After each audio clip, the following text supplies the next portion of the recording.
Here in India, were on fire today after Prime Minister Narendra Modi said that his government will explore a simpler and more efficient project licensing approach for the defence sector. In fact, my colleague Varinder Bansal joins us with more details on that development. Varinder, defence stocks were really buzzing in trades today.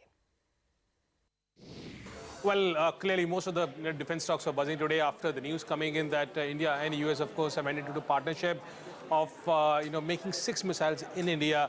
But this will be, of course, done by, Nuclear Corporation of India and Westinghouse. The important thing is that the date of commencement of this production is slated to be June 2017. So no financial impact will come on the defense companies. But however, all of them were moving up. But the point of question here is a caution. Here is that don't paint all defense stocks with the same picture, because if you look at the financials of some of the defense companies or so-called defense companies, they haven't delivered anything since last 2 or 3 years. Things may change, but it will not happen very soon. So look at the financials of some of the companies. Look at Walchand Nagar. The stock was up over 10% today.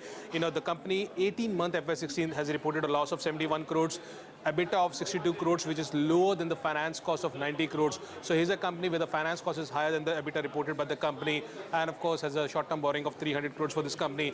Reliance Defense, this stock has went to over 100 rupees, came back to 50 rupees, was up over 10%. But look at the financials again for this company. FY16 net loss of 592 crores, FY16 consolidated EBITDA loss of 147 crores, and a finance cost of 537 crores.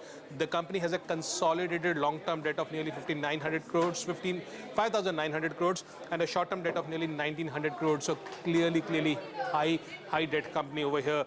Nelco, again the stock was up 6-7%, a net loss of 6 crores in FY16, EBITDA of only 21 crores in FY16, and the finance cost of nearly 14 crores. Simco, the same story. The stock was up today, but again the company has reported a net loss of nearly 12 crores in FY16. So you can see that these companies have reported net losses in the last 2 or 3 years. So don't get carried away by one news coming in. It will take time for them to generate revenues out of this, and you don't know who are the guys. Of course, probably there could be bigger guys like BEL or BEML to do this. I may not be them, but the financial stability for these companies, at least for now, is not great.